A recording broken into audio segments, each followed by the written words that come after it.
Hi, I'm John with Darling's Horses and Hot Rods. This is my YouTube channel. I want to do a quick video on this 440 that I just completed building. This engine came to me as supposedly a low mileage 440 72 block. It's got a 1010 build date, 10/10/72, so it would have been a 73. I was interested in it because it was supposed to be a low mileage forged crank 440.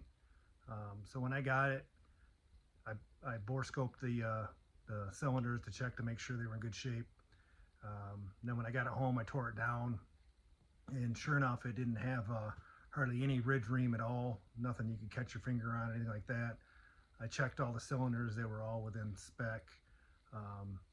And so, but when I checked the pistons, they were 178 to 180 in the hole. So yeah, when I did the compression calculator, I think it was 7.3 to 1 or something like that. So I didn't want to bore the engine.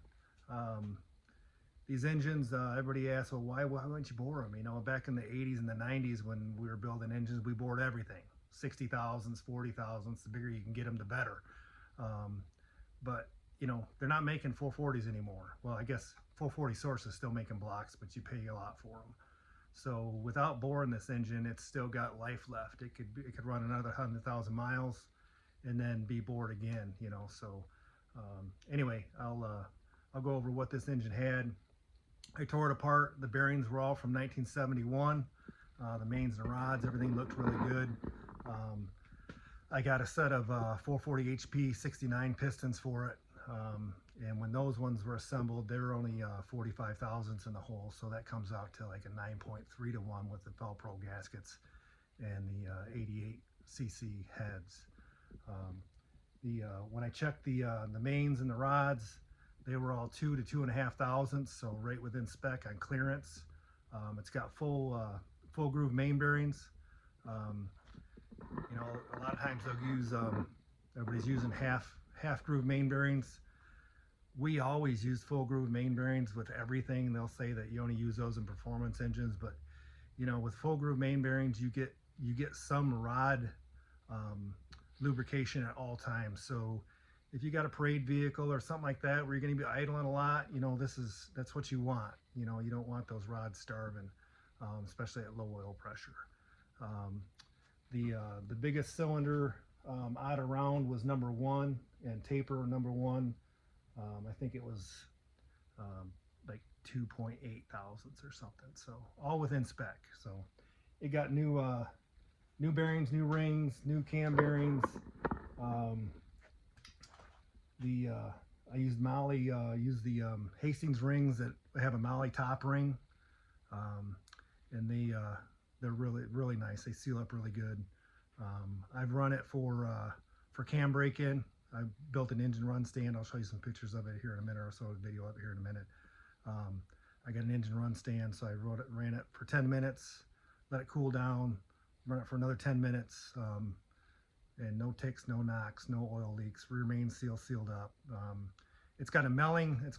I found a new old stock Melling cam and lifters. I couldn't find a date on it, but I think it was from the 80s. Maybe early 90s, before we started having cam problems. Back in the day, you know, we never used to break in cams. You just put them in and run them, you know. So, you know, when I ran this, I wasn't surprised that I didn't have any issues at all. It's got a double roller timing chain, which is also a Melling. The specs on the cam, I think it's a 443 lift on the exhaust with a 428 lift on the intake, and I think it's right around 280 degrees duration.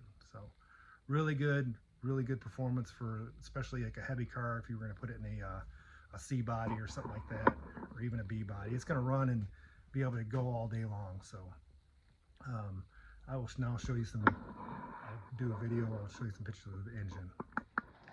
So here it is when I got it. It had a C body oil pan. I think it's a 189 oil pan, which will be good for A bodies, B bodies, and C bodies. E bodies use a different pan.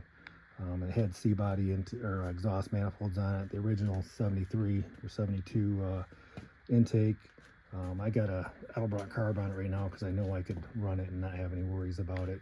I've got the original thermoquad over here, but you know, I've never had a lot of luck rebuilding thermoquads, so a lot of times they're warped, the base is warped. Whoever buys this engine can get that, take that thermoquad with them if they want it. It's got a high volume, or it's got a the AC water pump, brand new. That's a Gates unit. And I used the stock oil pump, took it apart, checked all the specs. It was good. So I boosted up, put the high pressure spring in it. So it's running 80 pounds of oil pressure at 2,000 RPM when I was breaking in the cam, and at idle it was around 20. So perfect. Not any issues with it. No leaks. No ticks. No problems at all. I checked the harmonic balancer when I was putting the short block together. Confirmed that that it hadn't rotated on the harmonic balancer, hadn't rotated in the rubber. So you know, top dead center is top dead center on that. So anyway, just want to do a video on this. Just a quick one. I got a guy coming tonight to check it out. I'm going to move it outside and run it. And hopefully he's interested and it gets a new home. I'm not sure what he wants to put it in. It is drilled for it's a forged crank, so it is drilled for a 4-speed. So it could be used in an automatic or 4-speed car. If you have any questions, leave them in the comments below. Thank you.